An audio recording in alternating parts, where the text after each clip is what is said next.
bah retomber bah danger za makasi mais ces journalistes. Comment ok kuna apport et l'autre côté. Imaginez bah pêcher opportunité, bah pêcher chance dans le cadre gouvernement, un poste ministériel pendant 5 ans exercé sans apporter quelque chose. Et puis combien on bomine à Sima. Ministère monene bongo, et puis combien on bomine à Sima. Yo s'enrichir. Toi tu es devenu ce que tu voulais, mais derrière toi, tu as là-bas danger, les journalistes. Tu as là-bas danger. C'est pourquoi moi, je encouragé les jeunes à faire politique. Les jeunes à politique, ce n'est pas la politique, ce n'est pas la vie, ce n'est pas le bonheur. Les jeunes à faire entrepreneuriat. Pour le pays, tout tourner vers la politique. Pas de domaine est belé. Pas comme vous êtes belé, que ça la biso le tout comme patron, tout comme un ami, tout cas, tout comme un bateau. Aux hommes, on est à politique. Politique, bah vieux na biso ande ba l'acception politique eza goza ko comme mbongo mais comme na mbongo na politique osala gani parce que tu as un salaire parce que yo salaire le loko tu salaire kaka 1 mois 6 mois comme maman na banda donc cela prouve que kuna moyibi ezali alors les jeunes veulent la facilité balingi balanda facilité et pourtant ko landa facilité za mabe.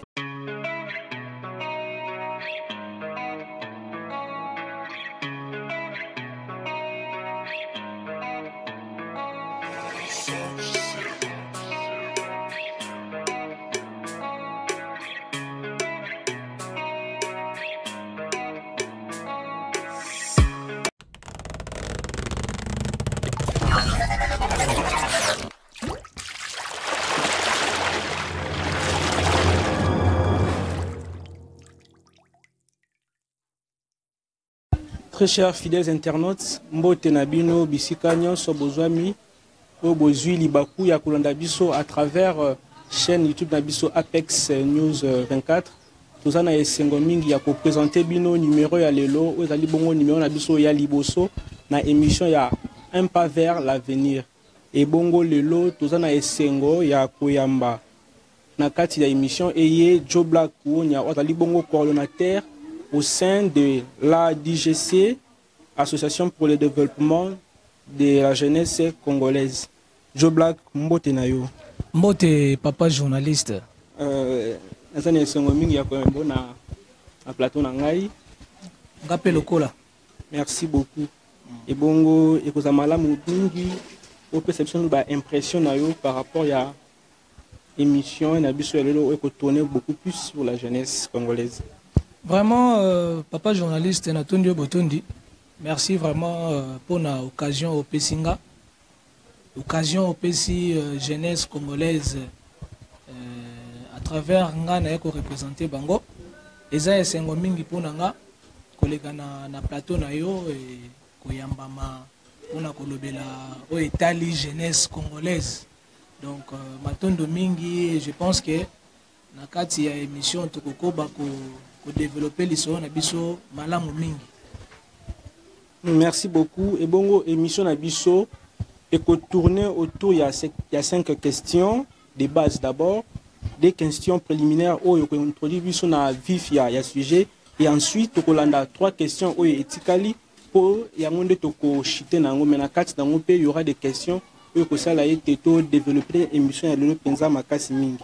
Et bongo na monya tozali pe coordonnateur ya ADJC, il y a ADJC ezali nini, bosangana wapi pe bosalaka nini. Merci Lissousou papa journaliste pour la question importante Oyo. ADJC est une association, c'est une association pour le développement de la jeunesse congolaise.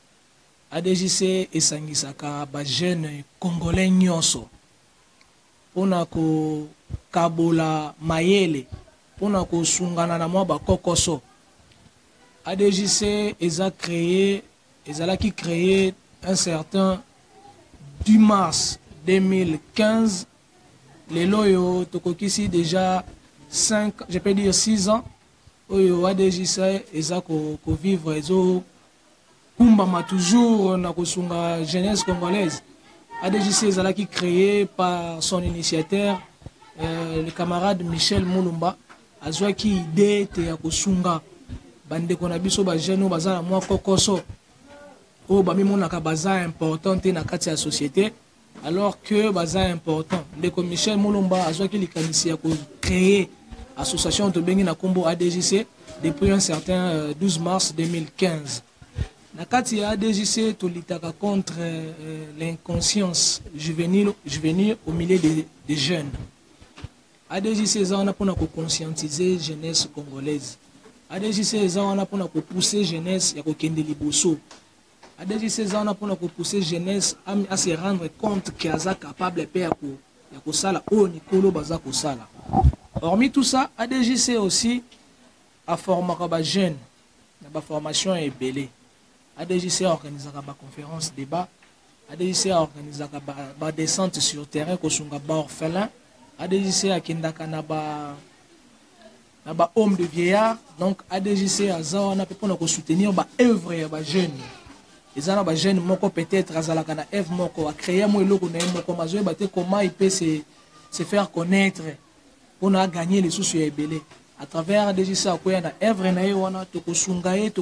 pour encadrer pour que œuvre voilà un peu ce que la DJC. La DJC a un siège na Kingabois, na commune ya Limité, na avenue Lac Mukamba numéro 37. Donc na Kingabois ya onde eza référence monene. To benga kango Kingakati du savoir.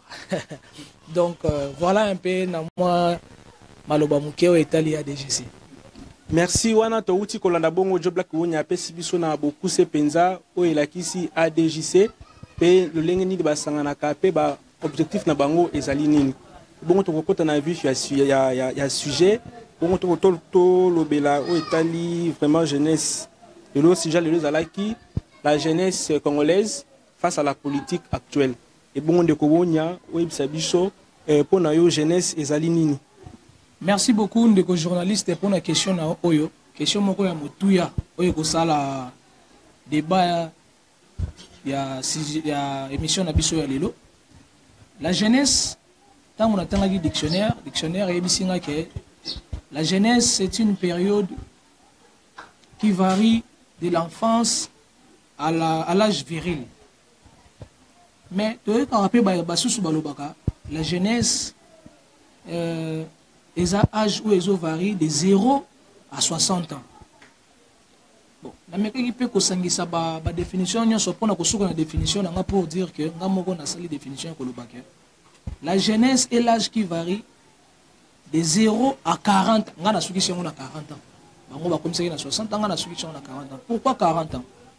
Na tu âge wana ya 40 ans ya jeunesse pourquoi? Parce que pendant période wana tozaka na makila ya moto. Nous avons le sang chaud.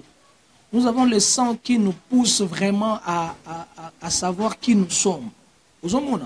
Mais après 40 ans, tu comme na vie na nengi mususu. Qui bolenge wana vraiment après 40 ans ezalaka susu biso penzate. Mais tandis que pendant ce temps-là, pendant toute cette période-là, nous avons encore la force de se savoir, de se connaître.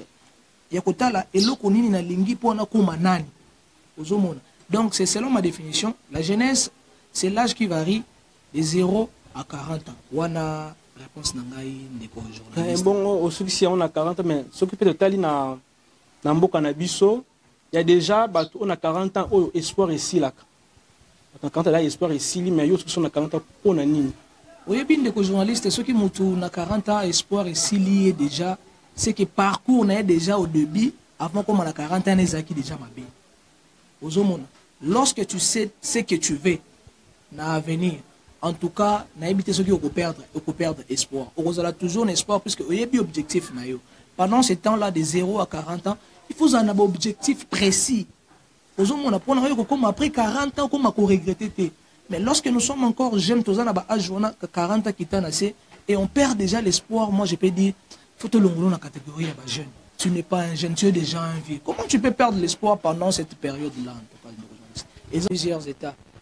Donc les agents, gouvernance quoi. Si on a quatre politique, tout le monde a une relation entre. Et tout le lien déjà dans la jeunesse. Donc la politique peut avoir aussi une relation entre la jeunesse. Donc en tout autre sens, si mot jeunesse dans la politique, la politique doit y avoir une relation avec la jeunesse. Et quelle jeunesse? Toujours la jeunesse congolaise. Donc, na koloba été, na âge on a petite définition, il y a 0-40 ans. Donc, et que tambola malamba relation est bien que ça entre jeunesse ou na politique ou tous allez na lelo. Donc, na mo politique. Kolanda ndenge ndeko Joe Black wonya outiko ko sala parallélisme entre jeunesse na politique abanaki na ko définir où est la kisi jeunesse à définir où est libongo politique et puis ami ko sala parallélisme entre les deux termes bongo to kota bongo na bozindo penda ya sijo na biso ya lelo ya maso na biso penda ya lelo oyo ko sala ete ko comprendre malamu nini esengeli ba jeune ba sala. Na rappel ici surtout yambi le Joe Black wonya watali bongo coordonnateur ya ADJC et bongo ko na kolana numéro na biso oyo bokozwa na Apex News 24 sur YouTube. Joe Black wonya bon to ko na bozindo penda ya maso na biso ya lelo. To utia ko définir jeunesse na politique. Est-ce que vraiment la politique actuelle ils ont contribué na comment quelque chose na jeunesse ya biso ya lelo? Oui, monsieur le journaliste, cette question n'a pas affirmé en gros pour dire que oui, la politique actuelle contribue vraiment à la jeunesse congolaise. Pourquoi? Parce que nous savons tous et nous avons vu dernièrement que le chef de l'État, le président de la République, a donné la chance à la jeunesse congolaise. Et à travers le nouveau gouvernement, nous avons tous remarqué que le nouveau gouvernement a beaucoup plus le jeune que le vieux. Donc c'est déjà une contribution, une très grande contribution de la politique à travers la jeunesse. Le chef de l'État a donné l'opportunité, a donné la chance à la jeunesse congolaise. C'est pour faire voir que a une contribution à la jeunesse dans la politique. Et on a appelé ça qui va appeler la jeune chance. Il y a un gouvernement, il y a servir école. Donc c'est déjà un grand apport à travers la politique pour la jeunesse congolaise. Et bongo na même logique d'idée et ça peut contribuer dans le lengue na ndenge ni parce que l'autre moni beaucoup plus ba jeune baza komi pesa makasi na kati ya politique ya ngombe ba msuki baza ko la dessus ko jeune ça contribuer parce que belé lelo baza ba chômeur à travers la politique wana ba silisi classe ça ko kineza mais ami boaka na politique mais ata dessus manipulé par ba politicien jeune ça contribuer dans le lengue ni. Bon, le problème c'est que, monsieur le journaliste, les jeunes et belé bazoé les sous au état politique. Pourquoi? On a fait sa faute na ba jeune té, on a fait sa faute na ba o ko diriger biso. On a fait sa faute na ba vieux na biso, ba yaya na biso ba kota déjà monde wana en politique. Ba on est ba ko faire comprendre biso que politique est mbongo. Politique ozana politique eza kozala ou comme millionnaire. Quand on a politique, comme un patron, qu'on a mis tout, qu'on a mapango. Voilà maintenant pourquoi jeunesse y a l'élo et s'est tourné beaucoup plus vers la politique. C'est que jeunesse on peut tomber bazo quand on a politique, bazo y battre que contribution à la politique est zanine. Donc mbutu koti makasi, on ne se comprend plus. Bato ba jeune belé ba mi pesi na kati ya politique ba bi ke naza lelo mobola na tambo lelo makolo. Donc ce qui na koti na politique, lobi na kokoma na mapango. Et pourtant, lorsque nous entrons dans la politique, lorsque nous nous donnons dans la politique, c'est pour servir les pays, c'est pour apporter un plus, c'est pour amener une contribution au pays. C'est quoi yoza na poso kota na politique, contribution na ezani, balobaka avant aucun de bitumba, il faut qu'on se prépare. Avant qu'il y ait des guerres, il faut na banda, avant qu'il y ait des bêta ndembo, il faut na banda nan ko sala ba entraînement. C'est quoi yo sali entraînement to ko bêta balle, ndeko journaliste okopola kaka. Donc si tu as les objectifs, tu es jeune, tu as les objectifs pour la politique. En tout cas, il faut se préparer, il faut se dire, ah, on a zokende komi kotisa na politique. Ngana ko apporter nini na politique. Pe politique ko apporter nini na ngai. Ce sont des questions qu'il faut se poser avant de se lancer dans le domaine wana. Ba jeune belé ba koti kuna yangana muzuna bazoe ba contribution na bango ezani ba ko memela mboka eloko nini. Ba ko ya na part na bango nini. Ozomona mbutu ekoti donc bazokota na lire nini na ke ozwa mutuka na ko ozwa bandako na ke ndeko yebana na ke ndeko c'est pourtant c'est pas ça.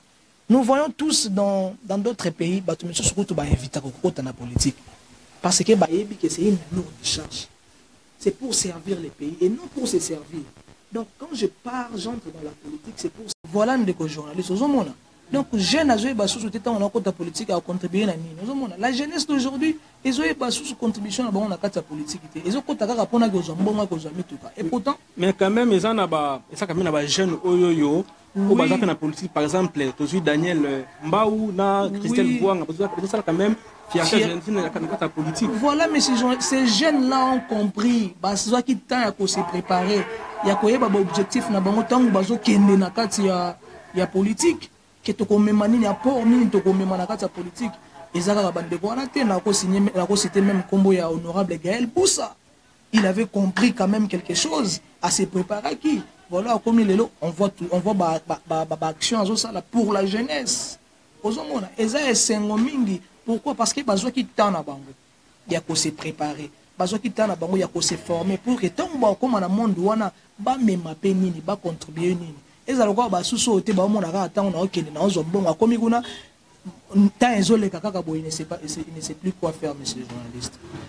Nous me rappelons que la question on peut dans sens inverse au tobeka la contribution ya ba jeune na politique parce que contribution ya politique na ba jeune et pas ba jeune contribution na bon côté wana pe nazomona un peu na c'est qui liboso na bi contribution les apports ils a que le président de la République a fait si chance na jeunesse congolaise va travailler na kati ya gouvernement ou ba jeune ils a déjà moi contribution sur côté d'une part pe na mon contribution on peut ba jeune ngo baza kuna on dirait bazo comprendre pe makamute pourquoi bazo se soutenir te contribution à liboso na c'est pas là qui na ngo que chef de l'état monsieur le président de la République a fait si chance na jeunesse congolaise au ko remarquer que na kati ya gouvernement ou ba jeune baza ebele pe na ba poste minene sikoyo ba jeune wana tango bokomi kuna faut pe boyeba ke botiki ba susu o baza kuna na binote sikoyo faut koyeba comment soutenir ba jeune wana nous avons beaucoup de jeunes aujourd'hui qui se sont lancés na bakatsa ba entrepreneuriat ba jeune ebele o baza na ba créativité ozomona sikoyo comment na jeune moko ndeti nga na za informaticien bo okomona ngai na créer mon application moko peut-être pour na ko aider ministère mo ya enseignement na biso savoir comment corriger code examen d'état tout na créer mon application mon logiciel moi boya kitoko ce qu'on a quatre logiciel wana na lingi logiciel wana et servir l'état et ko servir l'état ndenge nini na ebi ke bon ndeko nanga moko jeune aza na poste moko ya likolo kuna na ke ndeko kutana na ye na expliquer comment loko na sali ko apporter un plus dans l'état congolais moko mona siko po na ko mana kutana na ndeko wana ekomi bakokoso. Et pourtant, nous avons souci à ça les locaux et sur Namboka. Nous avons un niveau où il y a zati. Je dois lui voir pour naya sunganga pour que marché nanga oyo et sunga l'état et sunga penga moko. Si vous comment on ndeko nanga na pe bon bakale ko zwama tout comme si pe bakale ko zwama te. To kuta ina na présenter marché. Mais pour na ndeko nanga na soutenir marché wana. Mon frère, papa journaliste est comme un grand problème. Ozomona ezo lembisa biso.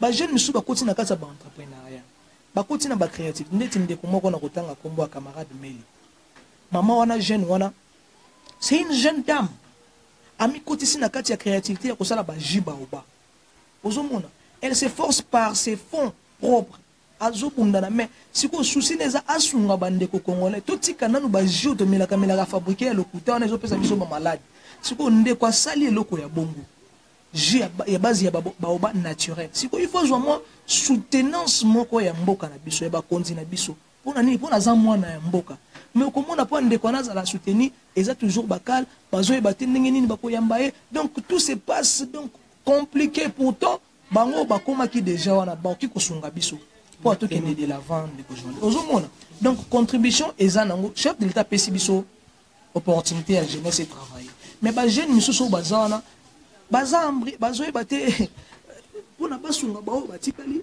basoko ka kosunga bango ozomona donc tozo ebate moi je vais demander peut-être au président de la République tango peut-être nommer mutu pona poste moko ya mboka asa ya mboka et qui est arrivé là-bas ozomona ke eloko malongo zo salema te ko pesa chance te ya kotika la pendant longtemps ko pesa po azoboma parcours ya ba misusu azoboma nzela ya ba misusu il faut mbala moko azala sanctionner azala dégager ozomona tango kozala dégager na kozwa conscience parce que tango ozoti mutu azana apport moko te pour na jeunesse ya de sorte pour na mboka mais ozoti kela étant de journaliste Mais à ce moment, le cas ça la bien. Ils ont encouragé. Alors il faut que les sanctions soient. Au moins que muto opesa qui est posto pour na sala boya servir boya kende boya. Azo kende na mbutu longo la echa pemeni. Luka oyo. Akosa la plumier qui est. Aux moins de journalistes. Donc toujours battre leur ni ezo kabango kuna. Donc on se pose tous les questions pour savoir et le koni comment parce que tant bazana biso. Bazo se comporter bien. Bazo la kabiso ba mwa bien. Bon objectif a bien, on se sentir que oui. Oh le losuka comme na poste wana to pesa une chance. Mais to ko pesa une chance bo ndeko journaliste comme kuna.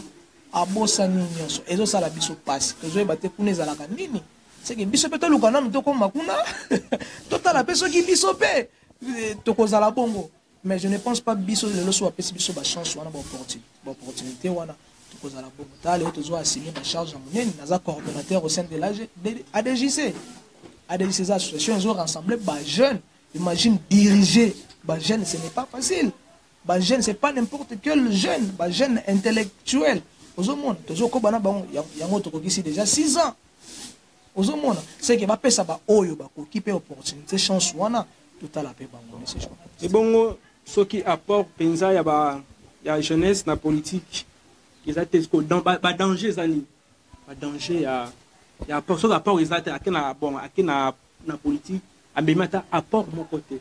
Ba retomber na ngone pas ba jeune ba retomber ba retomber ba danger za makasi mais ces journalistes comment OK kuna apport et l'autre côté imaginez ba pesi opportunité ba pesi chance na kati ya gouvernement un poste ministériel pendant 5 ans exercé sans apporter quelque chose webi combien on bomi na sima ministère monene bongo webi combien on bomi na sima yo s'enrichir toi tu es devenu ce que tu voulais mais derrière toi t'as là ba danger les journalistes t'as là ba danger. C'est pourquoi moni nazo encourager ba jeune lelo ba pesi politique mukongo. Ba jeune ba check politique ce n'est pas la politique ce n'est pas la vie, ce n'est pas le bonheur. Ba jeune ba mi pesi na kati entrepreneuriat. Ba jeune ba ngi ba se construire bango moko. Ils ont compris que la vie c'est se construire. La vie ce n'est pas seulement dans la politique. Aux hommes dès que journaliste to tangi ba classe to tangi ba université. To lekisi ba 6 ans na kati ba université. Et après 5 ans, 6 ans, tu as quelque chose dans la tête. Tu ne peux pas seulement aller dans la politique dans le domaine parce que au 6 ans dans l'université, tu as un bagage, tu as un domaine que tu maîtrises. Pourquoi pas faire de ces domaines l'homme comme un lobby? Aux Amaïl, on maîtriser quand même quelque chose. Créer. Il faut avoir l'esprit, il y a créativité de journalistes. Puisque tant qu'on a créé l'eau qu'on a eu, on maîtrise bien, on lingaka mingi, et qu'on bende la obat, et qu'on bende l'oba partenaire. Au moment au lieu de se tourner dans la politique, on se tourner vers eux. Pourquoi? Parce que au yebe l'eau qu'on est lingi, au yebe l'eau qu'on est aux sala. Aux hommes on a des journalistes. Parce que politique va baloli mis sur les colonnes yo, babi ah oyo, t'as le autre exemple et un qu'on a biso maman ingénieur à celle biso robot roulage. Ami côté 5 ans na politique té. Elle a compris et l'ogoni azalaki nango et l'ogoni yako pesa pona mboka. Ozomona lelo politique, lelo gouvernement, lelo ba konzi ba comment retourner face vers elle. Pourquoi? Parce qu'il a compris que Azan a quelque chose qui peut apporter en plus pour les pays. Il ne faut pas seulement croire que Zelaga on va comme député, on va comme ministre pour devenir ce que tu veux. Non. Ozomona des journalistes. Toza bateau to tangi classe, toza bateau toza na moi quelque chose. Même quand on a classe des journalistes. Et ça, comme ça, ande comme ça, bakayaka, abotama nango, abotama na domaine moi le comment boywana, sala yango attire des gens vers toi. Il faut pas te laisser aux alaka yonde ba attira kayo. Yo solo ba boy mais ça na ba jeune mususu ba bango ba mona place mususu ta mona politique. Tant yo solo ba boy que il faut qu'on n'est pas parce que bazana ba exemple belé, bande mususu ba jeune pour ba na politique. Ba s'en sortir non seulement na ndenga ya mabe mais na ndenga pe ya malamu ko ba jeune ba mona ka politique ba mona ka rien de politique ba ngi pas semble na ndenga pe ya malamu est-ce que ça peut ka mabe ko ba jeune ba tuna ka ba ke na politique te. Bon moi je dirais dans 21e siècle toza politique il faut pas seulement se tourner vers la politique ba domaine est belé de rejoindre. Moi je vais conseiller aux jeunes intellectuels aux jeunes au ba maîtriser ka bazana eloko moko maîtriser ka ne pas tourner n'est pas viser que la politique. Batika politique. ça là eloko yo oyebi wana maîtriser wana et comme lelo entreprise. Vous savez hein, moi je peux dire aussi apport aux jeunesse et mais la politique lelo hein. Ezani naza politicien te. Nazala kanelo comme on a lingana créer na sala de journaliste. Apport au comme la politique ezaka te comme politicien, au comme la pays. Contribution on a payé ezaka te comme politicien. Je peux être aujourd'hui ingénieur informaticien. J'ai créé un robot roulage. Na contribué na mbokati. Na servir mbokati. Na komika politicien te. Na cause à la lelo. Na zana ba idée na peut-être de créer entreprise mo ya mai. Na bani na moi petit moyen na nga, na sengi moi oncle, na sengi moi tante, na sengi moi boye, na créer moi petite entreprise na nga wana. De côté la nga bon. Ce qu'on a 4 entreprises na nga wana. Na j'ai moi 3 postes, 4 postes na engagé moi 4 congolais. Na contribuer na mboka. Na contribuer sauf que na mboka biso ngo pe awa secteur o eza o ezo pesa mbongo bakay c'est ça secteur ya politique. Le secteur ya politique et bongo koloba bongo parce que na mboka mo ezo permettre à pénétrer na ba jeunes ba créer par exemple même pour causer même crédit et pas ya ba gouverneur et ça même moi pas mais ça passe. Et ça passe. Ça passe makasi. Ndeko journaliste wana tango lobike pona muta se retrouver pas la politique faut ga nini. Na bi na secteur na pays na biso lelo c'est ça pesa mbongo makasi c'est politique. Par exemple ndeko pesa idée a motifa créer ba entreprise na yemo ko mettre na pays moko o eza quand même eza difficile comment la jeune a vendu à créer entreprise. À moins que ça na ba soutien ba ONG soit lokota ba nini ba projet quelque part na ONG moko international ne pour soutenir yo. On dit aux journalistes, et puis dans le entreprise, peut-être pas créer une grande entreprise pour nous avoir un crédit, pour nous avoir nini. Les journalistes, et puis pour nous avoir 100, il faut avoir 1. Pour nous avoir monter en commune à 100. Dans quel sens? Aujourd'hui, aux âmes, on maîtrise la mingi menuiserie. Aux âmes mingi na kati ya domaine wana. Les journalistes, c'est un million de oza cordonnier oko beta mo eloko na mo na nzela wana oche mo des petits mo ba traînaka na nzela bazana eloko osala te osali mo maison moko ya ebongisaka ba mapapa ba sapato zi mo des petits wana oche bango eza contribution malembe osenga fusanga ka fonte malembe ndenge boko tsambongo ozo ba ndenge bomo lobi ko longwa na ozaka peut-être na coin Iveco olongwe na Iveco okomi o créer mususu na Izam okomi na mo biloko no mibale. Les accords pour créer une maison, non, ce n'est pas ça. J'ai cité aujourd'hui la dame, la camarade Mélie Christanville. Elle a une entreprise qui est la Bajiba Ovi. Elle a un crédit dans l'État. Elle a un crédit dans le fonds. Elle a un moi, peut-être 3 bidons à J. Abandakana 3 bidons à J. Et les autres, je suis à 100 bidons.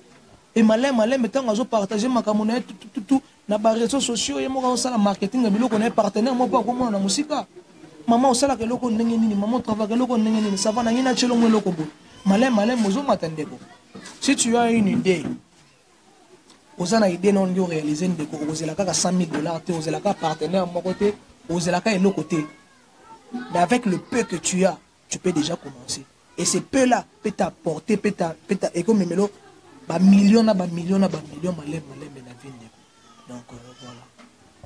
Touti Kolanda, Joe Black Wonya, Lingue to Kaboni Pena Makanisi, où les côtés de Ming de jeunesse, face il y a politique, il y a l'élo, après si bongo ba directive, après si bongo ba secteur, au coquinine, pour gagner vie na yo, et ça des caca, il faut aussi la caca politique, bien que ba musubi ba kenana ba idée à malamu, il y a ça la politique en bonne uniforme, mais à lobby, il ne faut pas se tourner vers la politique pour gagner Vinayo. Pour gagner Vinayo, il y a une manière ébélée. Bon, je black one.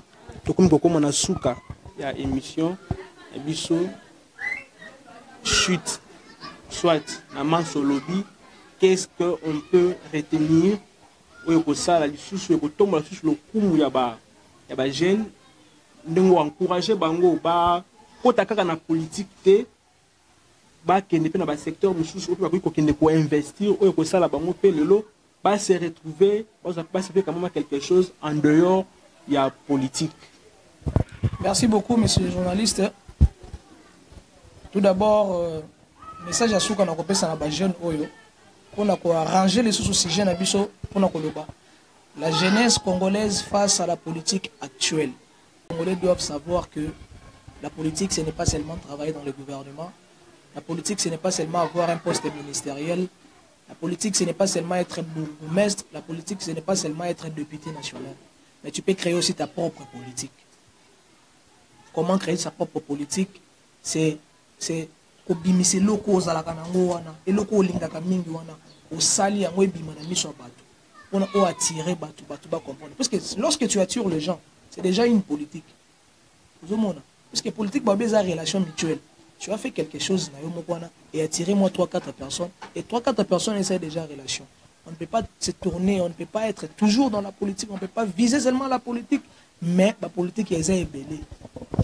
Fais créer ta politique en devenant entrepreneur, crée ta politique en devenant patron de ta propre entreprise, pas seulement une grande entreprise, pas seulement avoir je sais pas, des immeubles ou des bureaux, non, mais avec une petite entreprise, ou créer moi maison d'ailleurs, ou créer moi cabine téléphonique, d'ailleurs, ils ont déjà entreprise, puisque lorsque tu engages quelqu'un, ils ont déjà au long du mois chômeur, au contribuer, il ne faisait rien à la maison, mais yo je tiens la cabine, on paye moi $100. C'est déjà une contribution.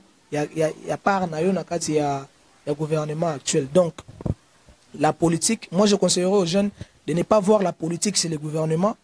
De ne pas voir la politique, c'est avoir un poste, mais la politique, nous sommes nous-mêmes des politiciens. Comment nous sommes nous-mêmes des politiciens? C'est lorsque nous créons notre propre initiative. Si vous créez une initiative, vous attirer vers eux. Et tant que tu attirer vers eux, c'est déjà une grande politique et tu seras aussi renommé aujourd'hui. Et tu vas aussi contribuer pour le pays. Tout tourner vers la politique. Pas de domaine est belé. Pas comme c'est belé que ça la biso le tout comme patron, tout comme la mituka, tout comme batu. Aux hommes on est la politique. Politique, bah vieux na biso ande ba l'acception politique et ça comme mbongo. Mais comment na mbongo na politique au salaire ni? Parce que tu as un salaire. Parce que le salaire, le loco, tu as salaire 1 mois, 6 mois, comme maman a banda. Donc cela prouve que kuna Moïbe Ezali. Moïbe Ezali. Alors les jeunes veulent la facilité. Bangi balanda facilité. Et pourtant, qu'on a la facilité, ça m'a bien. Donc aujourd'hui, c'est pour nous ceux qui se sont occupés ça moi message moi. Vous avez mal au bande quoi. Oyebi le loyo. Donc il y a ba UAC. Au côté de la maison moi il y a UAC. Au moni canapé moko ya kitoko makasi o sepela canapé o canapé kitoko fona somba canapé o tuni ba sur prix peut-être $1,500 o bimisi $1,500 au sombi mais toute na histoire ya canapé on a pone comme na IAC et les cas qui ba parcours nini ezalaki na no limba ezalaki na no nzete bakati ba lume ba petit sete donc ezalaki ezui ba pasi ebele ba souffrance ebele ezui ba temps pour le lieu comme canapé moko ya luxe na kati ya yeso bimisela ngo $1,500 donc cela veut dire kolanda précédé il faut prendre le temps pour devenir ce que nous voulons lobby na biso ozomona ndeko journaliste soko nyoko ma lobby mutu monene il faut attendre ko za la former en katinini. On a lobby comme oil. Les bateaux au monde bazo échoué même dans la politique, bazo échoué même dans le domaine ébélé. Et ça bateau bazaki pressé. À mon peut-être dès qu'on a commis député kaboué, on appelle le bifon comme député. Dès qu'on a commis professeur à l'université, on appelle comme professeur à l'université. Mais oui ba souffrance, oui ba sacrifice ni de qu'on a salaki. Pas comme oil comme les lois. Yango monde ébélé bazo échoué. Donc le jeune, prenons le temps à s'examiner, à s'analyser. Prenons le temps à se former. Prenons le temps à s'étudier et pour atteindre l'objectif nabiso, pour réaliser le rêve nabiso et c'est tout se préparer. Donc voilà un peu le message pour la CGO des journalistes. Merci Joe Black. Les jeunes, prenons le temps de s'examiner, prenons le temps de se former, prenons le temps de s'étudier.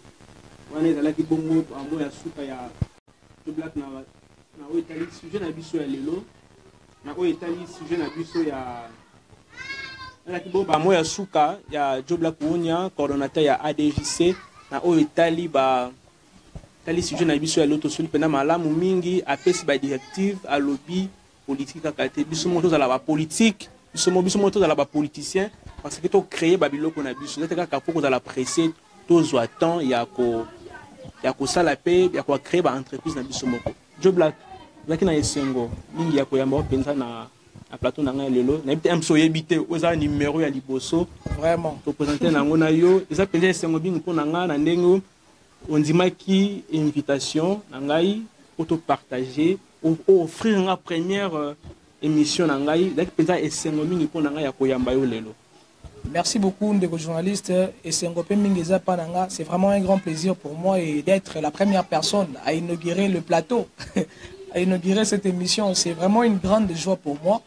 Et je pense que ça restera dans les archives. Tango Bandobeta li solo, ngana mutu ali boso bayamba. Donc c'est vraiment honneur. Je pense que ce n'est pas la dernière fois. Bien sûr, c'est la première fois.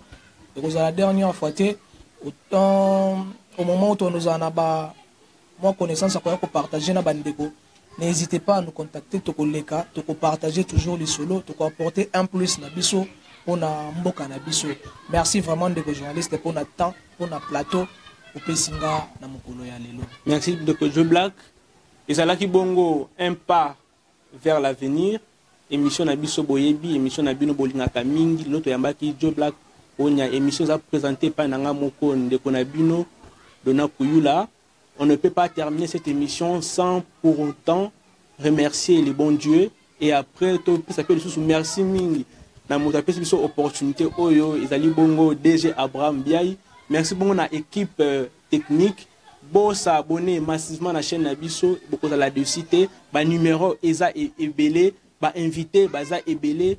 Loko la bondima ki ko sunga biso plutôt ko sunga bino à travers Musala oyo. Et on ne peut pas aussi terminer sans pour autant ça peut merci na ba oyo baza ko sunga biso ba oyo baza ko lembate ko partager ba lien na biso ya Apex News esika baninga esika bandeko pour continuer toujours à soutenir biso na moni bongo ndeko Ndengoli Justin ndeko Nadia Ilunga et pe ndeko Aurélie Enyonge depuis na Autriche ya Mathieu Geroka songa pe sibino pena merci beaucoup pour soutenir biso po biso peto sala bino musala malam émission isili na uzana esengo msusu mingi ya koyamba bino na prochain numéro autour de ce solo au état libongo société paix politique. Bye bye.